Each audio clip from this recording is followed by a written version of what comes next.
Tater acts happy, but let's talk about the truth of the matter and more Sarasota Tim math.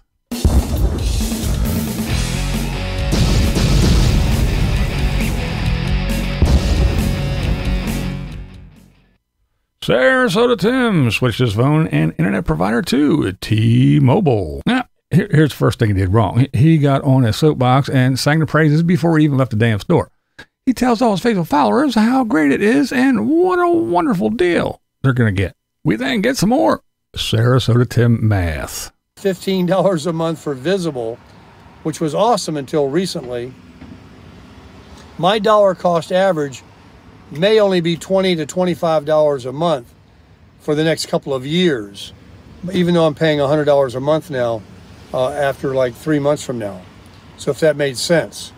So it didn't. It didn't. I'm here to tell you, no, it didn't make any sense. Well, what the hell does that mean? Where did the $20 to $25 come from? If you pay $100 a month, that's $1,200 a year. If you get 3 months free, that takes it down to $900 for the year. That is $75 a month. Where in the fuck did $25 come from? Even if you factor in the $15 that he paid at this other place, it still doesn't bring it down to $25. I was definitely taught from a different math book. I don't know. Maybe it's some old school arithmetic. I don't know. Now, interesting the praises of the product and warning everyone that he will be posting 10 times a day again. Well, then he cries the blues.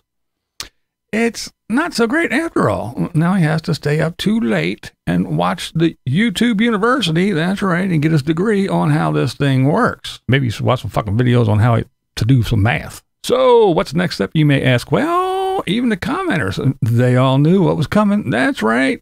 He returned it. He returns every damn thing. Now our Florida flounder has his crusher back. Will he tow the crasher on his next trip? Will he find something else to return? Well, I'm sure we'll find out later today in one of his 10 fucking videos. Where does he find the time to crush it when he's always talking out of phone? Now on to everybody's favorite subject. That's right. It's the Tater. Now, Tater is happy as a clam when he is on camera. That's right. He has such big plans and he's all smiles and giggles. Arizona gave me a 90-day, 3-month temporary tag for the Bigfoot. This one's waterproof, so this one actually goes on the RV. I'm getting ready to go put it on right now, and it just stays out there. I am so relieved. 90 days is okay. We can do this. No matter how long it takes to figure out this Oregon to Texas title thing, we're good to go. Yeah, what a crazy ordeal, right? What a crazy, crazy ordeal. Well, off camera, it's a whole big different story. Once the camera goes off, Tater complains about just about everything. He complains about the generator not powering the RV. He complains about the slide being jammed. He says the RV has just cursed him, allegedly. By the way, he talks so much shit about owning generators. Even when he was at the big tent sale and he was there at their booth, he was still talking shit about owning. But when it comes to the Bigfoot, oh yeah, it's a big different story, isn't it? Oh yeah, it's a whole entirely different thing. Oh, it's raining out and I'm not getting any solar. Good thing I have my brand new owning generator. Man, this dude is so full of shit. Now, here's the other thing. Here's the big thing. The big thing.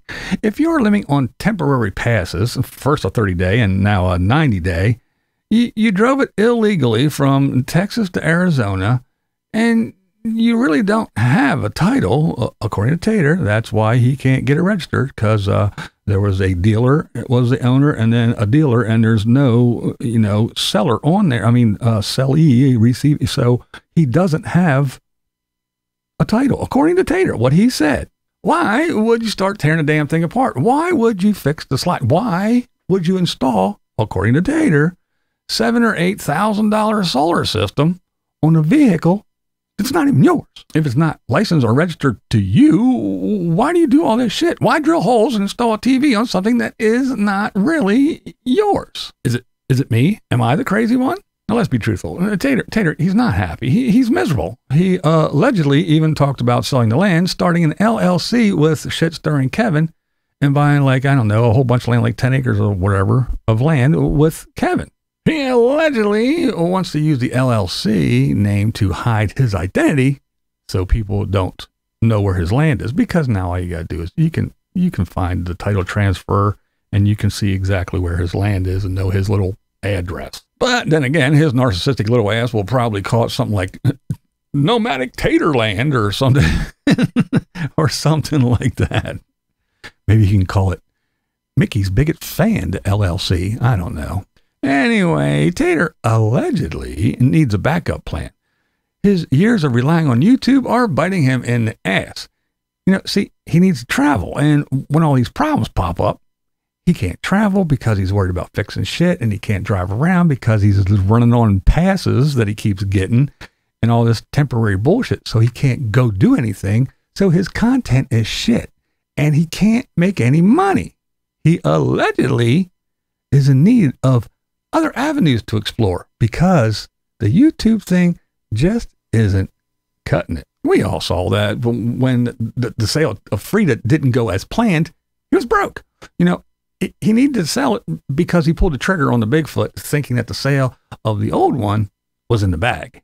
He was under the illusion that the big, great Tater name and the... You see that little check mark? Would go ahead and have this thing just fly off the lot there, because it would just sell like that because it was once owned by Tater. There's Tater farts in that there seat. And yes, Tater does pay cash because he has zero credit.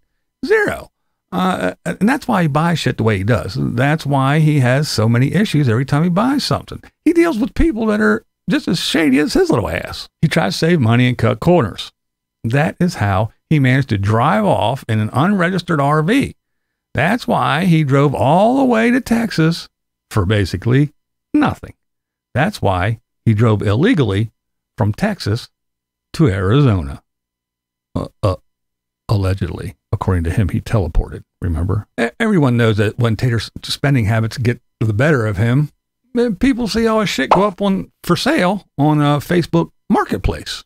Don't you need a Facebook account to use that? I'm not on Facebook, so it wasn't me, guys. Now, let me take just a moment to clear something up real quick. I didn't mean to mislead anybody or misspeak, but the acquisition of a firearm issue, let me discuss. I even saw that Line Screw addressed this, so I did leave a comment there to kind of try to clear it up. But he wasn't trying to illegally obtain one. And trust me, I'm not a Tater fan, so I'm not sticking up for him or making excuses, but it wasn't that. There allegedly was some inquiry and advice being given. There was allegedly some opinions being offered. See, he was... Basically, he was seeking some illegal avenue to solve his issues of being the criminal that he is, allegedly. And see, that just goes to show you that Google is not always your friend. Google doesn't know shit. Google is just a big library. It just holds all kinds of crap. You can Google anything and say, hey, how can I do this? And you're going to get all kinds of wrong and bad, shitty information. So this... Google it. Yeah. Now, as we speak, I'm in the process of consulting legal on some things. I have some very interesting and disturbing information. Now, I have some correspondence between some parties. And no, it's not audio, so I'm not... No, it's not audio. Now, I had a brief conversation with legal on Friday. I have a meeting on Monday. I am, indeed, covering my ass. If I do, however, get the go-ahead, there are some horrible things that will be brought to light. This will also bring into question the character of many nomads that support and cover up for him. Because they all just, oh, he's this, and they cover up all the bullshit. But these are the same people that, they have witnessed his behavior and heard his ranting and name-calling. They were there. There's those people that have heard the words he uses to refer to women as all the time. He uses it quite frequently and wonders why he's single. Allegedly uses. Yes, allegedly. All those people that were a part of his Facebook friend group that he didn't have, they all know exactly what kind of person he is, but yet they all choose to cover him up for him. They cover for him and they They make excuses for him, but oh, no. Yeah, well, yeah, we'll see. I wonder if these people, I wonder if they know the disgusting, deplorable, ignorant, abhorrent things he allegedly said about dear, sweet Lola. I wonder if Wayne and Robert know the way he allegedly spoke about them. All you two-faced, clout-chasing nomads that snuggled up to the mighty nomadic fanatic and engaged in his behavior and covered it up will all be exposed. And you should be ashamed of your damn selves. And yes, I do have the receipts. And if legal says go, what we do here is go back. Loud.